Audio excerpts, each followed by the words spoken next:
And now, Eric Silagy with Amy Harder of Cipher.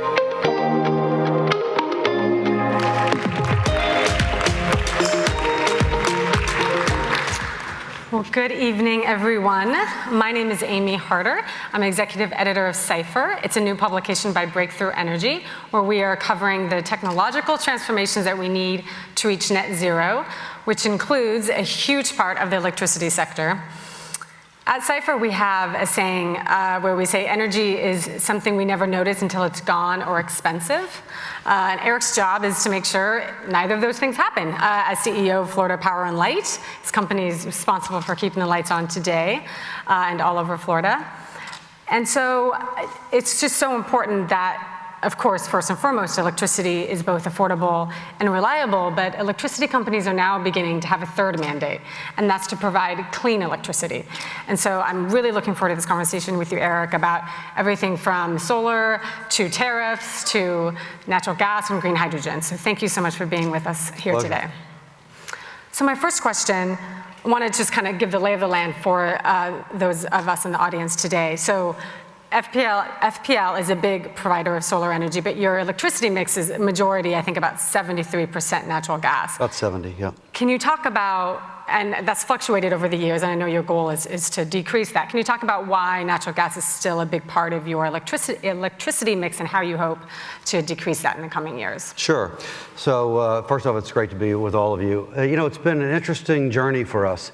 If you go back in time and look at how FPL's energy mix has changed, it's been very significant over the course of the last several decades, particularly. If you go back to 2001, we actually burned more oil than any utility in America to generate electricity.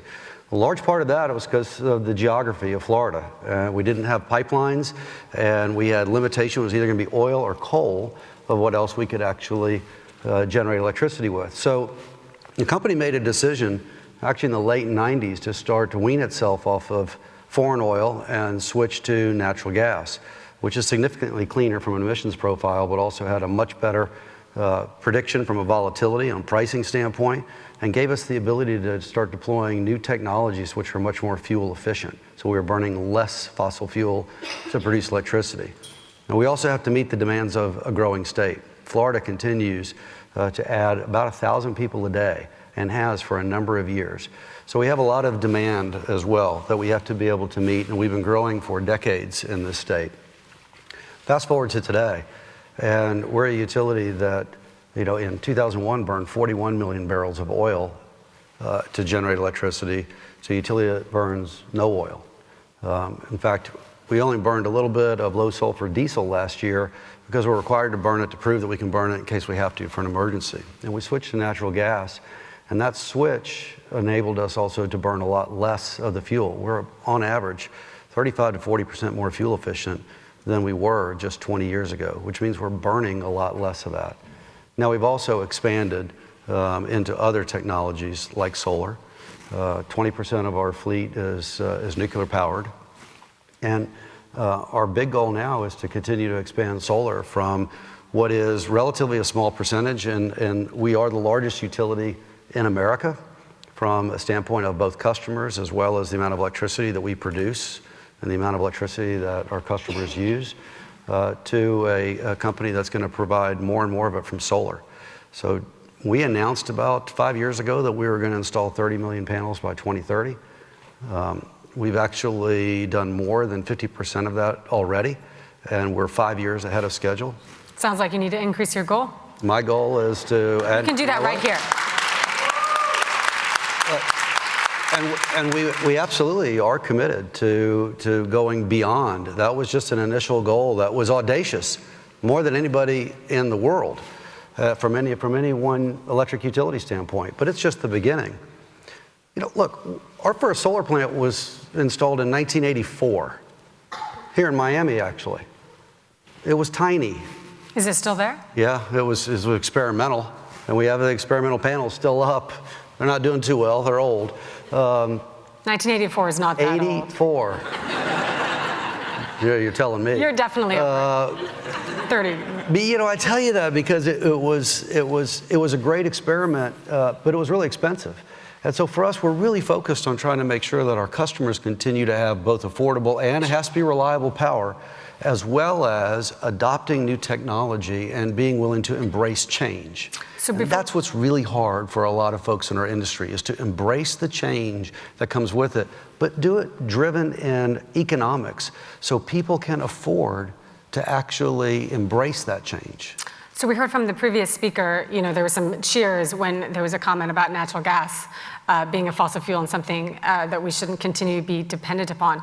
What do you say to people who do view natural gas as a fossil fuel, and of course it is, and continuing to be dependent upon it and increasing dependence on that is not going to help us get to our climate goals? So how is FPL working to decrease the amount of natural gas in your mix? So we're not increasing our natural gas. Are you decreasing? We are if we can get green hydrogen to work. I don't want to just go into another fossil fuel.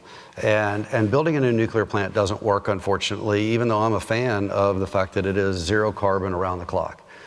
We are building a lot of solar, which is terrific. But the reality is it doesn't work real well at night.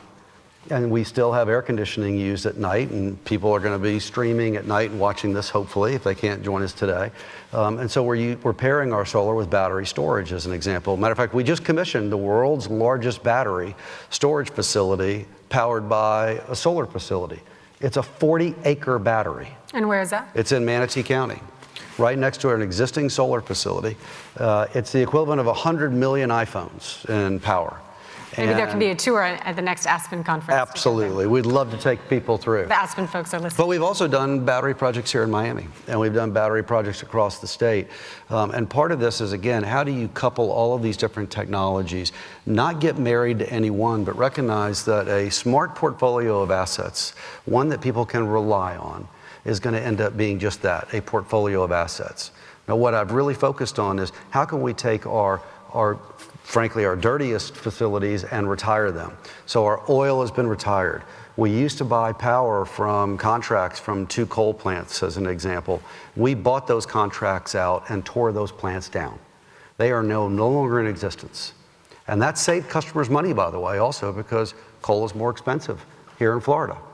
And matter of fact, we're building a solar plant on top of the remains of the last coal plant we tore down. And we're doing it. Thank you. We're doing it because it's not only the right thing to do for future generations being clean, but also it's economic. Look, I want to be clear on this. Being clean is good business as well. It is now. It hasn't always been. It's always been good business to be clean in a state, particularly like Florida. Right? I see the mayor is here as an example. We have about 127 million tourists that visited us last year. It makes Florida the most popular tourist destination in the world. Most people have to save all year long to take that family vacation. That's hard-working folks who have their disposable income at play to decide where they want to go. If they're on final approach in a Miami International, or going to Orlando and penetrate a smog bank, or go on the beach and get tar on their feet, or can't swim in the water because it's polluted, they're not going to come back. And if people have worked their whole lives somewhere else so they can retire to someplace beautiful like Florida, but also has no state income tax, which is nice, right? But they can't breathe the air, they're not going to come here. And if they don't do that, this state's in trouble economically, right? We're all going to start paying state income tax for those of us who live here, and it's going to be a real challenge. So being clean is good business. It's also the right thing to do for future generations. I have a 20-year-old, and I don't want him and his generation and future generations to be working and focused on how to fix the mess we left behind. I want them focused on how to make the world even better going forward. So that's why we're focused on all these technologies and not wedded to just one, and making sure that we can try to drive the industry. So green hydrogen is something that I'm excited about. So tell us about that project. You're going to make green hydrogen, but then blend it with natural gas. We are. We're actually, look, electrolyzers have been around a long time. You take, it's a piece of equipment that uses electricity to split the water molecule from hydrogen to oxygen. And we're going to do that, but power it with a solar facility instead of burning a fossil fuel, which typically is what's done using an electrolyzer. So we're actually in the process right now of going through the final engineering. We've teamed up with Cummins. We're going to use their electrolyzer equipment, but instead of powering it with fossil fuel, we're going to power it with an existing 75 megawatt solar facility, and then we're going to take the hydrogen that comes off of that, and we're going to blend it in to natural gas that currently is being put into a gas-fired, the most fuel-efficient gas-fired power plant in the world, which is in Okeechobee County, with the goal of being able to burn less and less methane, which is natural gas, and more hydrogen as you blend it. Now that sounds really simple. Here's the problem. Hydrogen molecules are a different size than methane molecules. And for those of you who took any chemistry, you'll know that starts to make a difference as it interacts with metals. And so when you put pure hydrogen into something like a gas turbine, which is a big jet engine, it turns the steel brittle. And if you think about it like a jet engine on an airplane, and if you don't want the steel to become brittle and those blades to break off and go through the engine, that's a really bad day. And so we need to work on new metallurgy, on new metals, on coatings for the existing metals, so we can actually repurpose those gas plants and turn them into pure hydrogen plants. And by the way, when you burn hydrogen, you get water vapor as your emissions. So we're going to have the hydrogen pilot program up in about a year. And then we're going to start blending more and more. And we're already working with GE and Siemens and the gas turbine manufacturers to look at how do we get that technology to work. And we're going to push them. I just met with the CEO of GE on Friday and said, look, we are 100% on board, and we need your best and brightest to work with our best and brightest. We need to figure out how to make this work. Maybe you can have a ribbon cutting at the next Aspen Climate Conference. Love that. Making all sorts of plugs. Would love that. Well, we are in the Sunshine State, and solar is, of course, a hot topic here. I'm sure most of the crowd here is familiar with net metering and the rooftop solar debate here in Florida, but also around the country. Sure. But for those of you who may not be, net metering is the practice by which utilities pay rooftop solar households for their excess electricity. It's becoming a hot topic all over. Like I said, California's Governor Newsom has even expressed interest in opening it up to try to make it more equitable. Here in Florida, the governor recently vetoed a bill that would have reformed the policies here to a way that I think your company would have liked quite a lot more. Partially. I wasn't even thrilled about that legislation, but it's okay. It was a start. Can you give us a response, because this is a national issue, although it's a state issue Sure. with national implications? What's your response to that veto? The governor cited concerns about inflation. Yeah, look, I think I want to be clear on this. Rooftop solar is something that I personally and the company has supported from the very beginning. And I have no problem with anybody who wants to put solar on the roof. In fact, I think people should have the absolute right to put on their roof, as long as they do it safely and meet electrical codes. Then I think that's terrific. My issue with the current net metering policies in most states, all the states that I'm aware of at least, is that it requires electric utilities to purchase electricity back at a full retail rate, which means you're paying for an electron at a cost that also embeds the cost of distribution, transmission, billing, storm response, the whole suite of things that come with being an electric customer that we serve. Yet I'm buying a product that is effectively wholesale. I'm buying an electron, which is the same thing of buying it from a factory, a power plant. And so it's about 4 times more expensive. And that gets paid for by customers. This is not about electric utilities not having to pay something. You know, I think what people need to really appreciate is the fact that the cost of power is a cost that the commissions, the public service commissions, our regulators, must actually allow us to recover by law, because this is a state mandated requirement. And so if I pay 4 times more for an electric source, customers pay 4 times more. And just some numbers that I think are interesting. All right, so in Florida, 99.5% of our customers don't have rooftop solar. Now, there's nothing that restricts them from putting solar on their roof. The economics are challenging, and to be fair, in Florida, there are some challenges because of hurricanes and wind loading and permitting. So it's not that you can't do it, it's just, it's expensive. But 0.5% of our customers do have it. And they're getting right now, if you're an FPL customer, they're getting about $30 to a little more $1 million a year of extra benefit, and that's paid for by the other 99.5% of our customers. And I just have a problem with policies that are regressive, because our average customer bill is $100. And so the challenge is that, should somebody who lives, there are 2+ million people who live in condominiums in Florida. There are 7 million apartments in Florida. Those people, by definition, do not have a roof to put solar on. and yet they're paying for others to do that. I think utilities should be, and I'm fine with being required to purchase electricity from rooftop solar at the wholesale rate. Even that in itself is effectively a subsidy, because I really can't count on it. Because if a homeowner or a business doesn't maintain their facility and it's not producing electricity, then I have to go out and make sure that I can still meet the requirements of everybody. Because fundamentally, it's important to remember that all electric providers have a duty to serve. It's not an option. And I'll tell you what, if COVID taught me anything, it was the importance of meeting that duty to serve. Because those men and women who are in our hospitals keeping people alive, they can't do their job. Ventilators don't work if they don't have electricity. It's awfully hard to ask people to stay at home and quarantine and be safe if they don't have electricity. And I don't know how you educate your children online if you don't have electricity.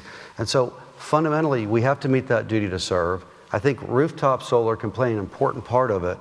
I just don't think it's 4 times more valuable than ground-mounted solar. To me, we should be doing everything we can to enhance and improve and increase our amount of solar energy for the least cost. Because if we do it that way, it's politically longer, more sustainable is a better way of putting it, right? It's politically, people will accept it. And I worry about if at some point, people are struggling right now to make ends meet. And if we end up charging customers a lot more money than we need to, at some point there's going to be a backlash. You're seeing it in California. California right now, Californians pay $1 billion more a year for electricity strictly because of net metering laws. So that's expensive. What do you say to people who think that your opposition to rooftop solar policy as it exists today in Florida, it sort of implies that you're sort of not supportive of acting big on climate change? Some people think that. What do you say to those people? I say, look at our record. Nobody has actually built more renewables and built more solar than FPL and NextEra Energy, our sister company, Next Energy Resources, in the world. We generate more electricity from wind and solar and use more battery storage than anybody in the world. And we've been doing it, by the way, for over 30 years. Long before it was cool to be green and there were conferences like this, we were actually in the renewables business. And we focused on the economics of it as well, which is why we've been in the business for 30 years. And so, I am completely committed. Again, it's really for the future generations to make sure we do this right. But you can't be so dogmatic about the approach that you're not willing to embrace change and look at different ways of doing this. If that's the case, we would have never switched off of oil. We wouldn't be embracing alternatives like potentially green hydrogen. I don't know that it's going to work, but I know we must try. I don't know if we're going to be able to do other products like long storage batteries that last for 12 hours. It doesn't exist right now, but we're pushing the industry to do that. And so, it's a mentality of being willing to embrace innovation. I don't even think of us as an electric utility. We're a technology company that delivers power. Just one last question on the rooftop solar debate. Where do you see compromise going forward? The state legislature will come back, and presumably this topic will come back up again. Are you willing to find a compromise? Look, we did this last legislation, absolutely. I mean, this legislation, sure, I'll always be open to compromise. It's not, again, I want people to put solar on their roof if they want to. And if you live in a really high cost environment, and that's frankly what some folks who are in the rooftop business love California, because their prices are so high that it actually makes rooftop more affordable, more attractive, right? Part of the biggest barrier to entry in Florida for rooftop solar is the fact that our average bill is $100. And so your payback is measured in time longer than your panels are going to last. But you know what, day to day, that's really important for our customers, because I want them to have more money in their pockets to go out and spend it on the things that they want, that they need, right? That they need for their families, rather than paying me a premium so I can pay for a premium product that I could otherwise do by ground-mounted solar or wind turbines or something else somewhere else in the country. It's important to understand, too, one size does not fit all. We own and operate more wind turbines as a corporation than anybody in America by far. There's not a single one in Florida. It's not because we don't love them. It's not because we don't know how to do it. We're headquartered here. It's because it doesn't make economic sense, but solar does. And so I just think it's important for us to all be disciplined if we can in a financial way, as well as saying, let's not be afraid of change. And I think we've demonstrated that by tearing down coal plants, getting off of oil, embracing new technologies like green hydrogen, and along the way, being a leader in technology that works. Again, nobody's built more solar than us, by far. Speaking of economic sense and solar, I want to ask another question that's developing Sure. in Washington, D.C. As many of you probably know, the Commerce Department has recently initiated an investigation to whether Chinese solar manufacturers are going around tariffs. And so there's been a big impact on that from the solar industry, and would love your take on that. And how is this going to affect your business? It's had a massive impact, unfortunately, on America. And it is unfortunate because when you're out spending billions of dollars, and in the case of the United States, it is literally tens and tens of billions of dollars that the electric industry is spending on solar projects. We're spending at FPL several $billion here in Florida this year. And then you can't get panels. It creates a real problem. 82% of all the panels that are installed in the United States come from 4 countries: Malaysia, Thailand, Cambodia, and Vietnam. And they're built there because the Commerce Department, excuse me, and the U.S. government in numerous administrations, the Obama administration, the Trump administration, they all determined that these countries were acceptable from a standpoint of being able to manufacture your panels. Enough value added was done when you were manufacturing those countries that they weren't subject to tariffs. And that has now been put on hold because the Department of Commerce has said, you know what, it's been 12 years, we should look at revisiting that. Well, you can't just build a solar factory overnight. And I think personally we should be doing more manufacturing for solar in the United States. Support it 100%. It's my understanding but we got to be smart about this. But we can't do it overnight. It's my understanding that the Commerce Department had to respond to this petition by this company. They have discretion as to whether or not to determine whether or not it meets initial threshold. I don't think it met the initial threshold.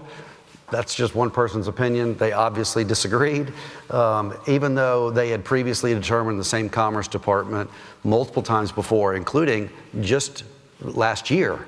They had looked at the same exact issue, but because it was filed by companies who refused to actually acknowledge who they were, it was anonymously filed, the Commerce Department said, we don't think it's worth looking at.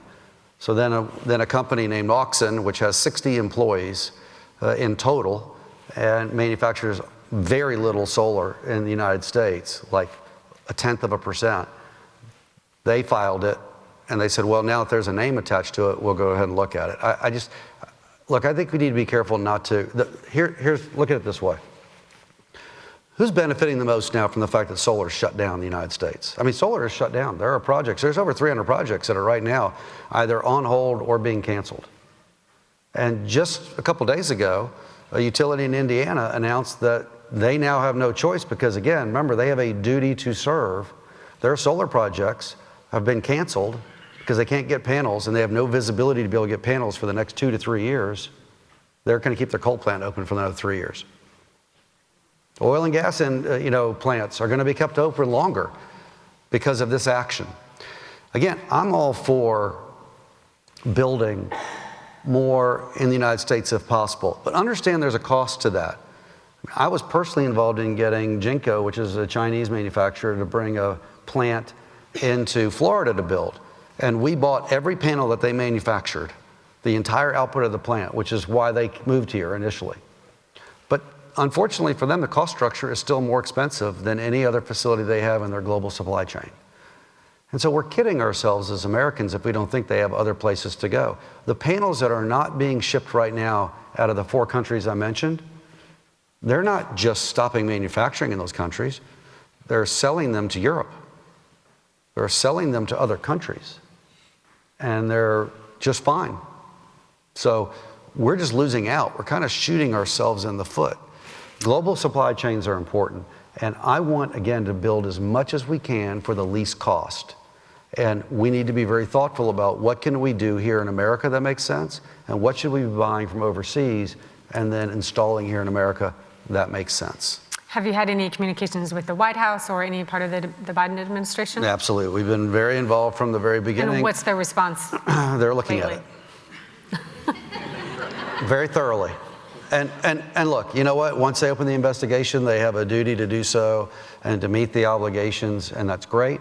I would just encourage them to use the least amount of time possible that is appropriate to do it, because if we don't address this quickly, there will be a knock-on effect that will last for years. This is not something you can just restart with a snap of a finger. And so, you know, I have projects that we have built. We have 2022 projects in Florida that have been approved by our commission that we can go out and build. We're done. Those are actually in operation. I have 50 solar plants in operation, but I have more coming online in 23 and more coming online in 24.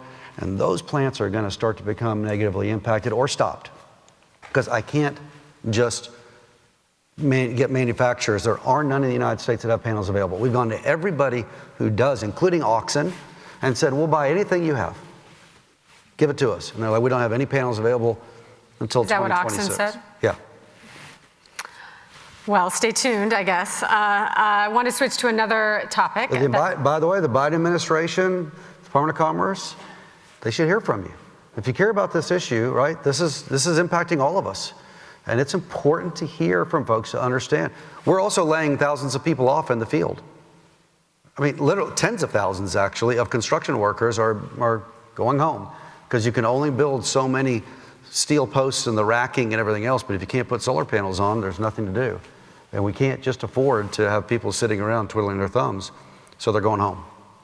So it's hitting people's pocketbooks as well. I want to turn to another topic that you alluded to just very briefly early on in our conversation. That's nuclear power. I think it provides 22% of your mix. Correct. A quick raise of hands, though, of those of you joining us in person in the audience. Raise your hand if you think nuclear power should be part of the solution to climate change.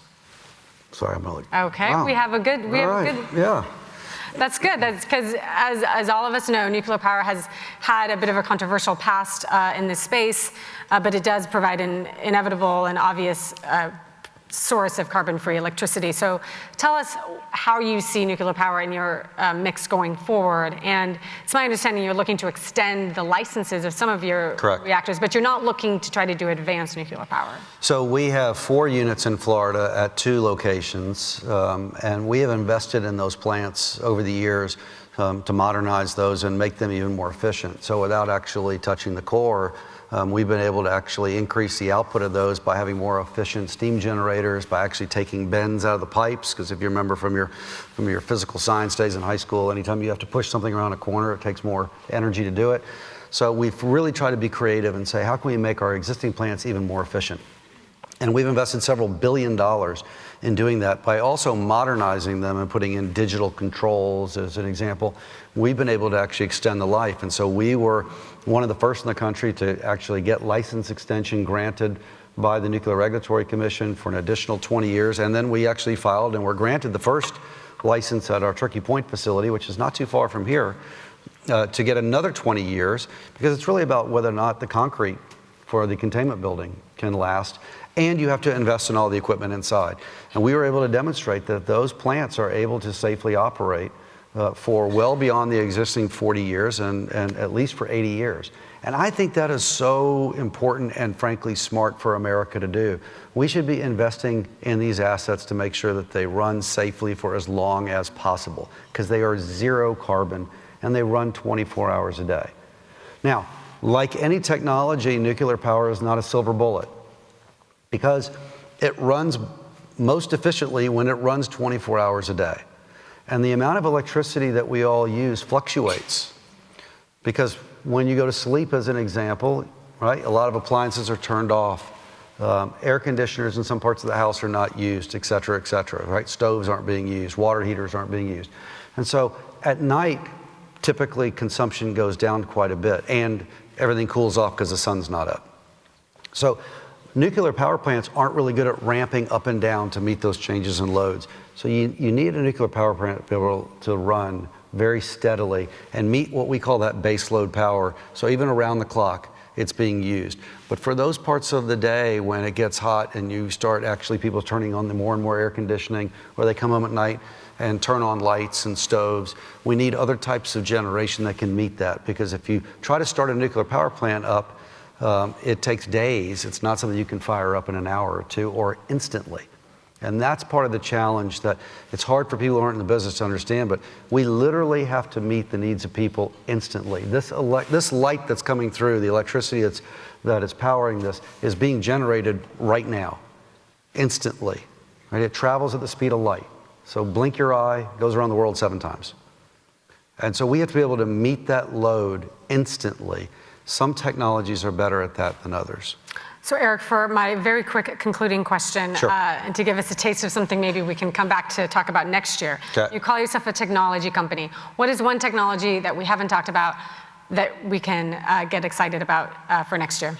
You know, I'm really excited about changes in battery technology, particularly things like solid-state batteries that extend the range of vehicles beyond what we're seeing now, which is typically the 250 to 350 mile range, which is great. But you know, I don't know about you. I'll admit here, even though I know we're being streamed, that I don't always drive 55. So, you know, when I was driving my, Tesla, I never got to 232 mile range. And particularly when it's hot and the air conditioner's running. When we start getting into ranges that are 800 miles, as an example, I think that is going to take a lot of the range anxiety away. It's going to drive up adoption. We'll be able to then really start to move away from fossil-fueled vehicles and more into electric vehicles particularly for cars.